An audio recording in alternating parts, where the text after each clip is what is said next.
Welcome to another edition of BS with Bob Schmidt. I'm Bob Schmidt. My guest this time around, Anthony Smith. Anthony was a friend of my son, and somehow we ended up being friends on Facebook. I don't know how we did, but we ended up being friends on Facebook, and I think this is actually the first time that I've talked to you face-to-face, Anthony. I mean, I could be wrong. Maybe like when you and my kid hung out, we talked. I don't know.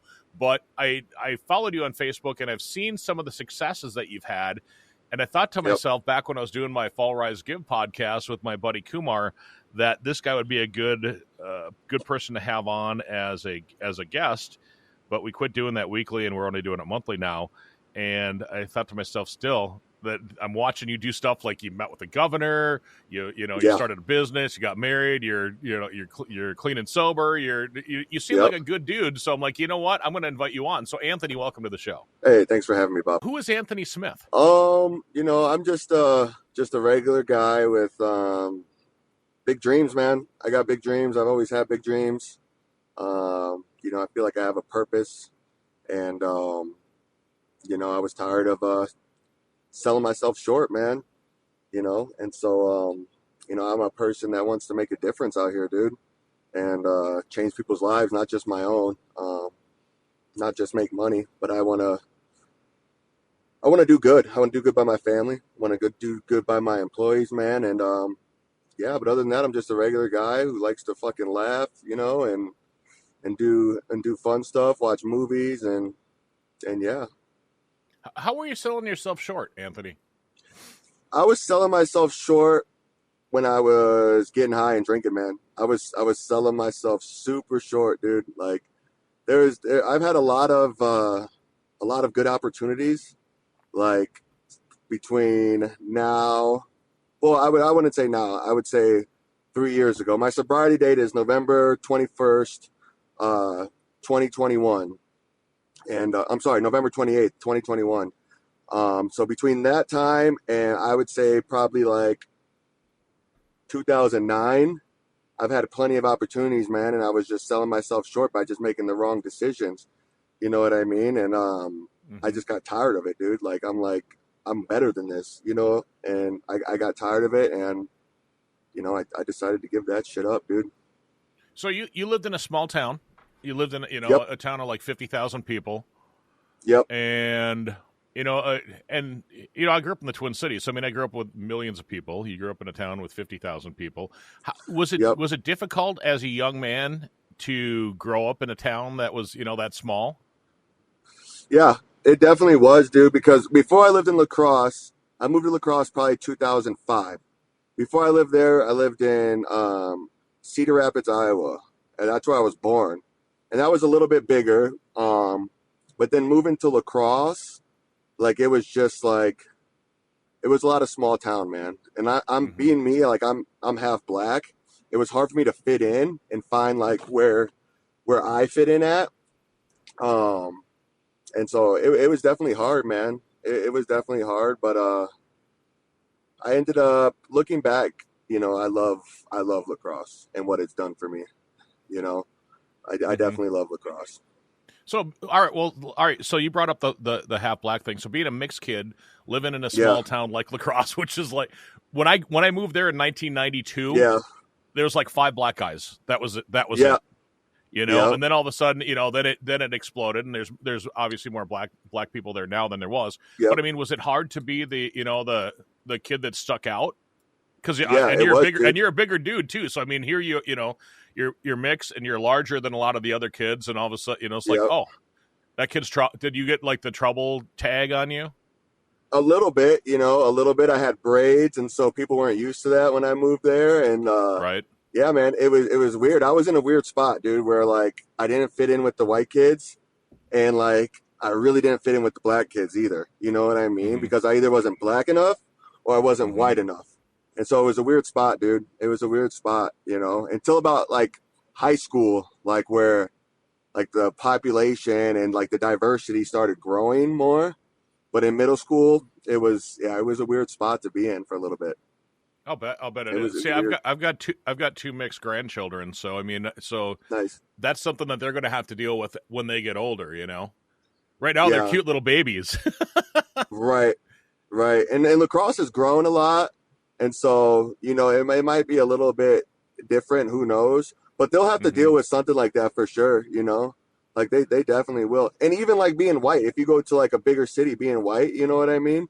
You might deal Hmm. with it on the other end, because Right. I definitely have. Like when I'm in like a bigger black population, like I said, like sometimes I don't fit in, Really? See, you know? that's unfortunate. I Yep. mean, that honestly, I'm obviously a middle-aged white man, so Hmm. so, Yeah. but you'd think in 2025 that we would, as a society, grow together. You know what I mean? Because I mean, it Right. seems like it seems from when I was.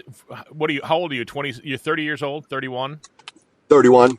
Okay, Yep. so when I was your age, so that was 27 years ago when I was your age, and then Yeah. 15 years prior to that. I mean, things have come a long way from when I was a teenager to now. Things have come a Yeah. long way just with population growth and with people being more loving and kind to each other, I think. But Yep. then again, Yep. I see it as a white man rather than as a mixed man or as a black man or Right. Right. And I agree with you. I think things have come a long way. And I think the good thing about like Lacrosse or even Cheyenne where I live, man, it's like that's different from the bigger city is like people like not everybody out here is out for themselves. And I'm not saying like right. everybody in the bigger city is out for themselves, but like I lived in St. Paul for a little bit and I know out there it's hustle and bustle. You know what I mean? It's different than in like a smaller city where like the right person looking out for you or like giving you an opportunity can can can give you that big break. That's what happened out here in Mm-hmm. Cheyenne for me, man. Like a lot of the success I've had out here is because of the small community. You know what Right. I Well, mean? And how big is Cheyenne? Cheyenne's about 60,000, but I think So it's it's more than that, man. really not It's much like the bigger than same size as Lacrosse. what. Exactly. We're really close to Denver though, and like Right. Fort Collins and that area. You know what I mean? So it's like Mm-hmm. you get a lot of that overflow, and so like sometimes it does feel bigger. So I'm not sure exactly the population, but it's a different vibe out here than Lacrosse, man. It's hard for, but it's like the same. There's a Mm-hmm. lot of similarities out here for me. So I used to live in Scottsbluff, Nebraska, which was about 65 or 90 miles away from Cheyenne, and we used to go to Cheyenne Right. because that was the quote big city when I lived out there, Yeah. Yeah. Yeah. and I remember spending a lot of time in Cheyenne, and it was a lot. It was a lot like it is in Lacrosse, except for it's flatter and hotter, Yep. and Yep. not as many Yep. trees or water or whatever. Yep. But it Super was dry. kind of But one thing I noticed about Cheyenne or even Wyoming in general is that there was, at least at the time, there was more cars than people in that state. Yeah. Yeah. Yeah. Yeah. Oh yeah, for sure. Let's talk about some of your successes, Anthony, because that's kind Yeah. of what drew me into you. Is that you kept popping up on my feed on Facebook saying that you started a cleaning business, and then a little bit longer you found this girlfriend, and pretty soon this girlfriend's your wife, and pretty soon you Yeah. not only have a cleaning service, you've got a construction business, and not only have a Yeah. construction business, you're doing other stuff, and then you're meeting the governor, and blah, blah, blah, Yeah. blah, Yeah. Yeah. blah. And pretty soon Yeah. you got Yeah. your shit together, and you're like, holy cow, what's this kid doing, man? Yeah. Yeah. Yeah. Yeah. It's been crazy, man. Been a crazy few years actually. It's been nice though. Let's talk about the start from okay. I was a druggie and a drunk, and I'm done with Yeah. this shit. I want to turn my life around.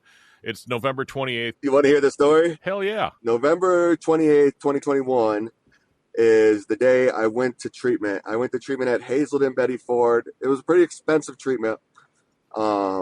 But prior to that, so days prior to that, I'm boozing hard, man. My drug of choice was cocaine and like Adderall and stuff like that. And I was probably like I would go on benders, man, like long benders, like days and days and days, just drinking. And so at this point, like right before my clean date, I'm I'm sitting in my house by myself drinking. I used to love Crown Apple, dude. Like, I probably still do. You know what I mean? But I don't live that life anymore.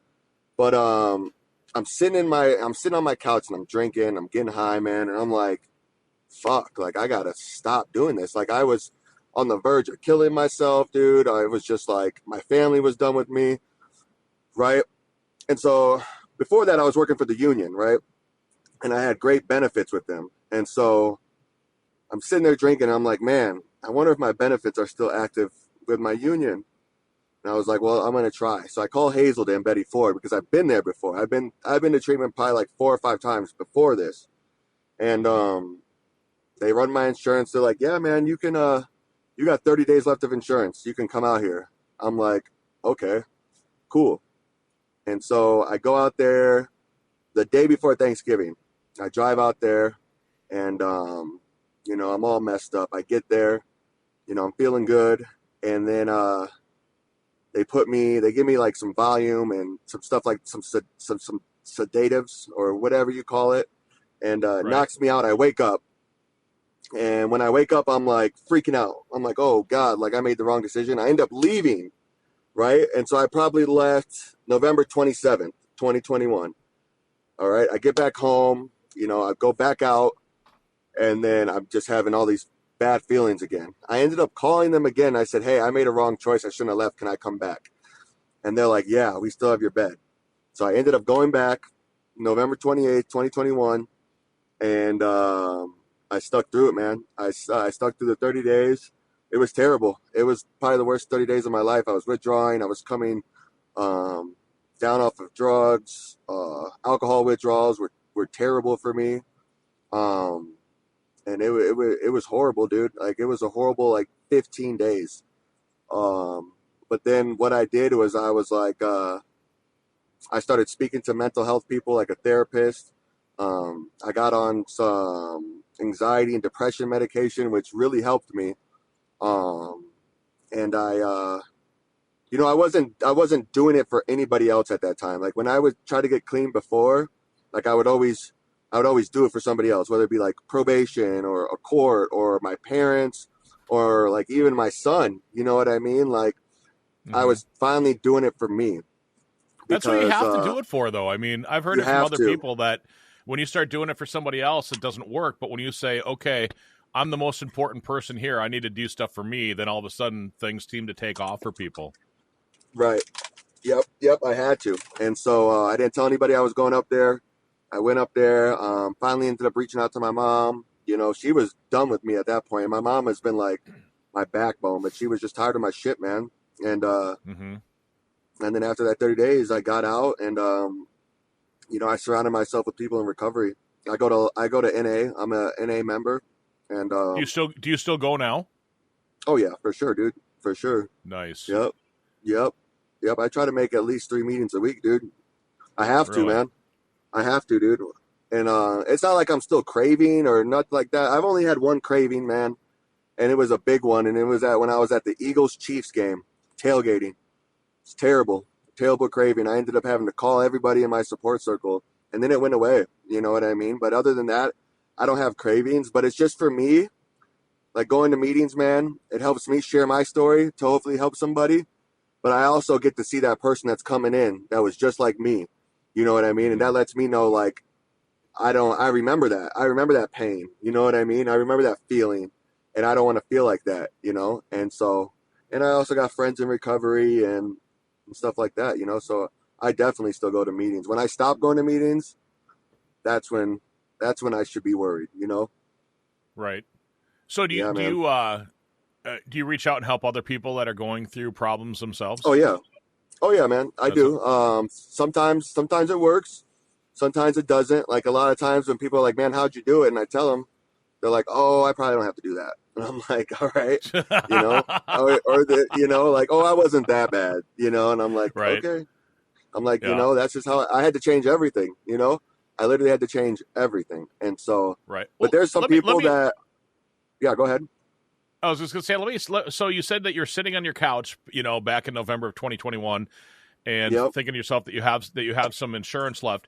So obviously you quit the union or got fired or whatever. Something changed in that union thing. So you lost that. And then, and then how did you parlay the union, what you did in the union, to what you're doing now, to the whole, cleaning up dude and then construction dude and everything else that you're doing? So I met my wife when I was probably like a year clean. We met on TikTok, and we started talking, started dating. She lived in Cheyenne, so we would meet in Minneapolis, and we would hang out. And then she's like, "You want to come out to Cheyenne?" I'm like, hell yeah, like I'll come out and see Cheyenne. I came out, fell in love, and then she's like, well, I have a cleaning business that she got from her mom when her mom passed away. And I'm like, oh yeah, and then she was telling me like how much, her mom used to make. She wasn't doing that big of numbers. She was just kind of keeping it for her nieces and nephews to work. And I'm like, man, I'm working 14-hour days in the union building bridges, dude. I could clean a building, you know what I mean? And I was like, man, I love it out here. And one night I was like, well, we were talking heavy, and I had already proposed to her. And so I'm like, I'm just going to move out there. So I left my job, moved out there, started the cleaning company thing, and it just took off, man. Like it took off. Like a lot of it was me advertising myself, going to realtors, door knocking sometimes, and then it just took off. And then from there, I would do side jobs like mow lawns, landscaping, and stuff like that. And then that took off. And so I started my second business, which was Side Job Ants. And that was just basically doing side jobs, man. But then it turned into big jobs, right?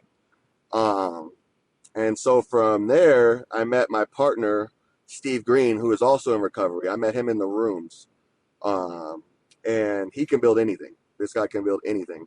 And my thing is I can find jobs, dude. Like I can find jobs. I love talking to people. I'm organized and stuff like that. And so we work really well together.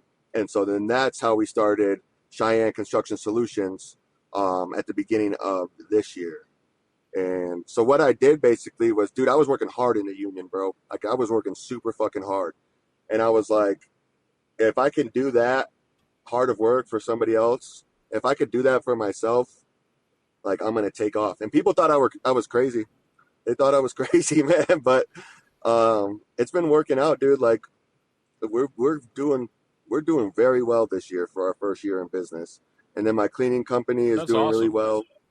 And then my side job Ants, I just gave that to my little brother and my stepson, and they're doing very well too. And yeah, dude, I'm very lucky. I'm very lucky and blessed, and worked very hard. And you saying the word blessed is one of the things too, because I've noticed that in a lot of your posts that they're positive and that you're like, I'm blessed, and that you kind of give that up to to something else, to a higher power, and that's the whole AA thing, is the higher power thing, and saying that you're blessed. I think that's pretty cool that you're able to see that and then give that back. Oh yeah, all day, man, all day. Like I definitely believe in a higher power. I have very religious family. My wife is religious. My higher power personally, man, is I give it up. I give it up to God, but I give it up to the universe, man. Because I've realized at a point in time, like I was putting out bad shit, like completely bad shit. And I was like, dude, I gotta, because it was coming back to me, dude. And so I was like, I gotta stop doing that. I gotta start putting out good shit. I gotta do all that. You know what I mean? And that's like literally all you'll see on my Facebook is like putting out good shit, because I was been putting out bad shit for so long, dude, that I was tired of it. I was tired of it. And so positivity is all I got to give nowadays, dude. So Hey, nothing wrong with that. So what kind of advice would you give to somebody that's looking to start a business, to get out there and do something, do a passion that they have, or how do you find that passion for what you want to do in order to make money and to start a business? I would find that passion, man, or find something that you're good at, or find something that you wouldn't mind getting paid for. That could go either way. You know what I mean? But the advice I would give is to just, whatever you do, right, to just do it, and expect to be broke, expect to be kind of struggling for a little bit, but don't give up. You know what I mean? Because there's been a lot of times where I almost gave up, and my wife was like, no, dude, like you're not giving up.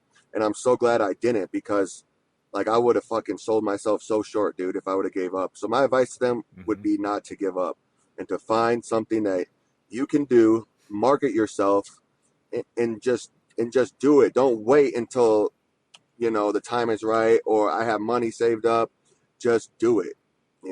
just do it, because I feel like when I aligned myself with what I wanted to do, and just had faith, like it all worked out. Like it all worked out. Hmm. Like there's still even times where I'm like there's still stress. Like things aren't perfect. Like business is business, you know what I mean? But like it all works itself out, And so I would just give them advice to just do it, whether that be a store, or even like a lot of my friends that reach out to me and they're like, "Man, what could I do to?" I'm like, "Dude, start a landscaping, dude. You can make 150 grand a year mowing lawns. I promise Hmm. you. And all you got to do is just do it, dude. Like don't wait, and just do it. Get out there, advertise yourself on Facebook, go in these Facebook buy sell trade groups, sell yourself. One thing I did was I texted everybody in my phone, and I was like, "Hey, I offer this service. You know what I mean? If you need it, let me know. Or if you know someone that needs it, I hope that you would please let them know." And I got clients off of that. You know what I mean? I got clients off of that. And then once you get going and people see that you stay consistent, like you'll get more business, and there's something to be said about that. You know what I mean? And Well, so I think a I lot would of people, just, a yeah, lot of people are afraid to fail. I think is what it boils down to, and I think failure is part of yeah, business. Failure is part of being, successful in business. I think.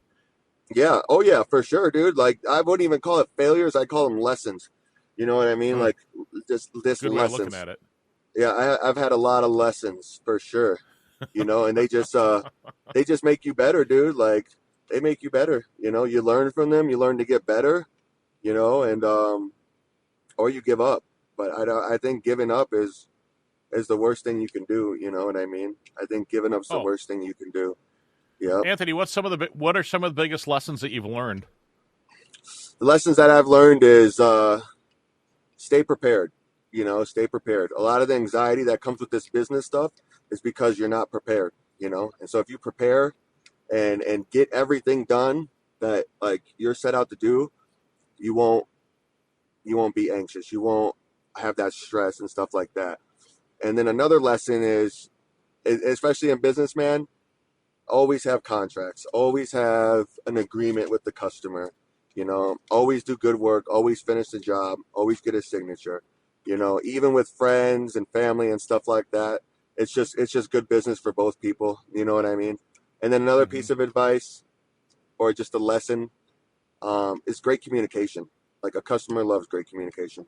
Just communicate with them, keep them updated and stuff like that. And then don't bite off more than you can chew. I've done that before. Well, in the beginning, I did that. And I've had to give deposits back because I was like, I wanted to do the job, but I just wasn't there yet. You know what I mean? Hmm.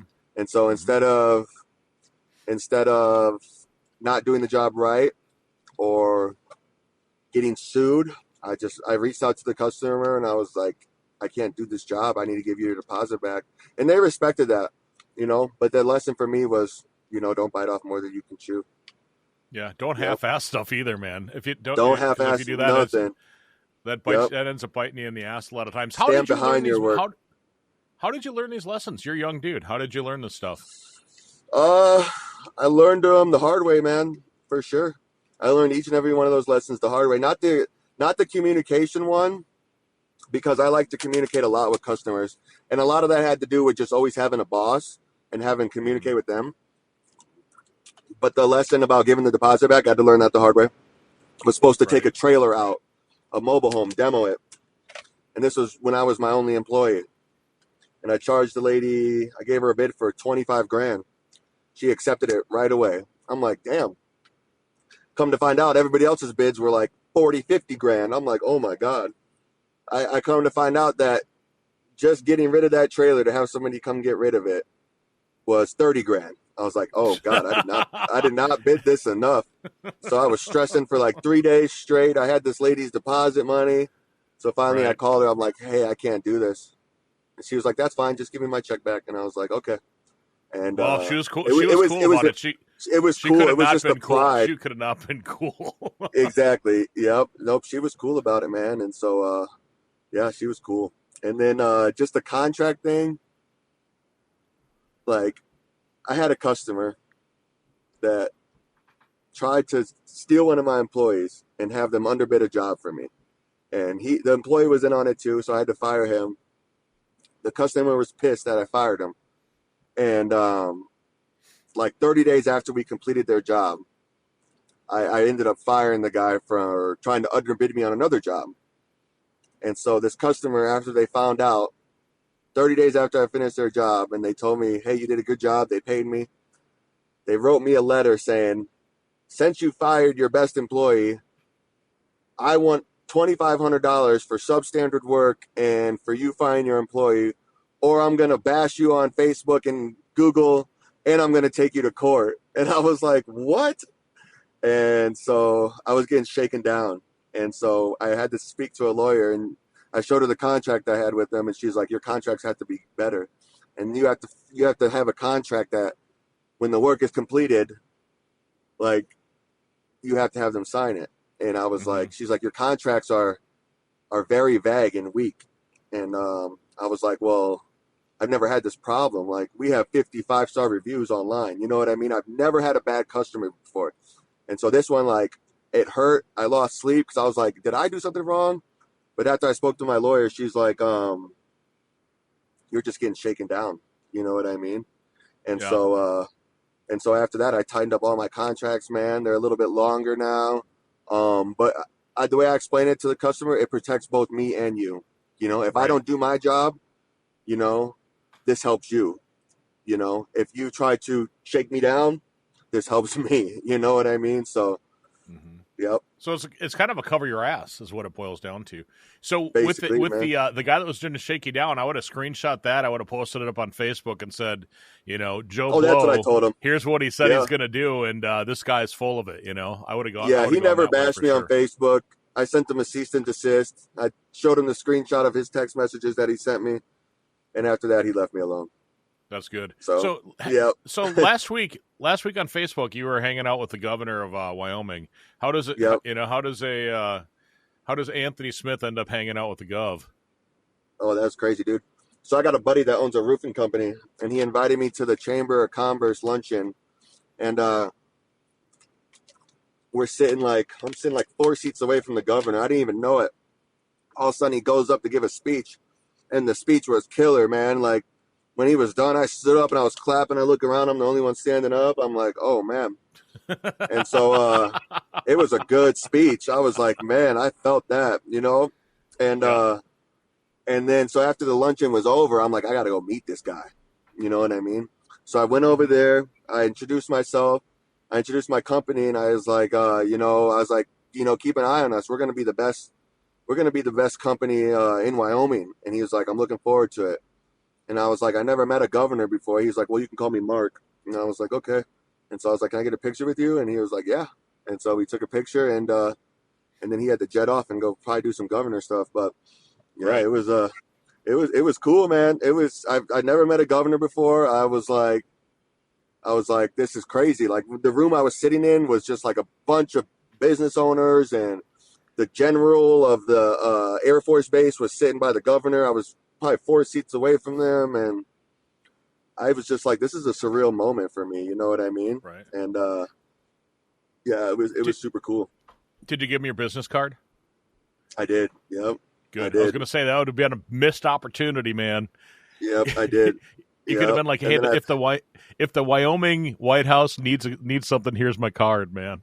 Yeah, no, I definitely did. Yeah, I definitely did. Yeah, it was so super cool, man. You know, I'm as a bystander, you know, looking at the stuff you've done, I'm proud of you, man, and I'm glad that we had this opportunity to talk. So let me ask you this. Too. I always ask this as a final question. I always say, how do you want to be known? So 20 years down the line, somebody's thinking about Anthony Smith. How do you want them to remember you? How do you want to be known? I want them to remember me for, you know, for a guy that made amends for the wrongs he's done. You know, I want them to remember me for a guy that was caring and looked out for the next guy. A guy that took care of his family, and a guy that worked hard. You know what I mean? That's what I want to be remembered for sure. I don't want to be remembered for a rich guy like that, you know, because I'm not doing this all for money. Money is like my third reason for doing this, man. And so I want to be remembered for a guy who took care of his family and changed people's lives, man. That's what I want to be remembered for. Got to ask why third. What's number 1 and 2? Number 1 is to have my family be, free. Not like free of, just like financially free. You know what I mean? I want to set my family up to be able to spend more time together. That's my thing. Because when we go on vacations, I love it. I love it. I love being around my family, dude. I love the feeling and stuff like that. But I hate the stress because, well, the stress that I see on like my mom and my brothers for money and stuff like that. I don't want them to have that. I want them to be okay. I don't want them to be stressed because we grew up poor, man. And so I don't want that anymore. I want to be able to change their lives. And then the second reason is for my son. I want to be able to, when he's 18, I want to be able to set him up so that he can do whatever he wants. You know what I mean? He has a bunch of opportunities, and so he gets the whole second reason for sure. And then the third reason is for money, man. I got a shoe collection to add to. I got, I want to buy some more cars, and I want to buy a barn dominium and all that. But I want my family to be there for that. I want them to be on my compound. You know what I mean? I want them to be able to help me in my business, and I want to be able to create this with them. These last 3 years have been good to me, man. Thanks so much for listening to the BS with Bob podcast. Basically, it's just me pulling up the metaphorical bar stool and chatting with everyone from entertainers to educators to business owners to marketing gurus. People who've done cool things, survived weird stuff, and have a good story to tell. Please like, subscribe, and share the podcast.